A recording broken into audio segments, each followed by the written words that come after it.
వరంగల్ ప్రాంతీయ వైద్యశాలను మంత్రి కొండా సురేఖ ఆకస్మికంగా తనిఖీ చేశారు. తనిఖీలు నిర్వహిస్తున్న క్రమంలో విస్తుపోయే వాస్తవాలను మంత్రి గుర్తించారు. వైద్యులు, ఆసుపత్రి సిబ్బంది సమయపాలన పాటించకపోవడం, కొంతమంది సిబ్బంది విధులకు హాజరు కాకుండా రికార్డులలో సంతకాలు చేయడంపై మంత్రి ఆగ్రహం వ్యక్తం చేశారు. అనంతరం ఆసుపత్రిలోని పలు విభాగాల్లో రోగులకు అందుతున్న సేవలపై రోగులను అడిగి తెలుసుకున్నారు. ఆసుపత్రి సిబ్బంది నిర్లక్ష్యంగా వ్యవహరిస్తున్నారని గుర్తించిన మంత్రి వారిపై చర్యలు తీసుకోవాలని వరంగల్ జిల్లా కలెక్టర్ను ఆదేశించారు. ఆసుపత్రిని క్షుణ్ణంగా తనిఖీ చేసిన మంత్రి ఆసుపత్రిపై అసంతృప్తి వ్యక్తం చేశారు. ఆసుపత్రి ఆవరణలో అపరిశుభ్రత వాతావరణం ఉందని, రోగులకు సరైన వైద్య సహకారాలు అందడం లేదని అధికారులపై మండిపడ్డారు.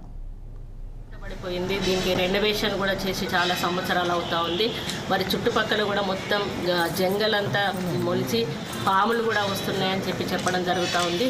అదే కలెక్టర్ గారిని మేము ఆదేశించడం కూడా జరిగింది. మరి గతంలో దీనికి చాలా మంచి పేరు ఉండే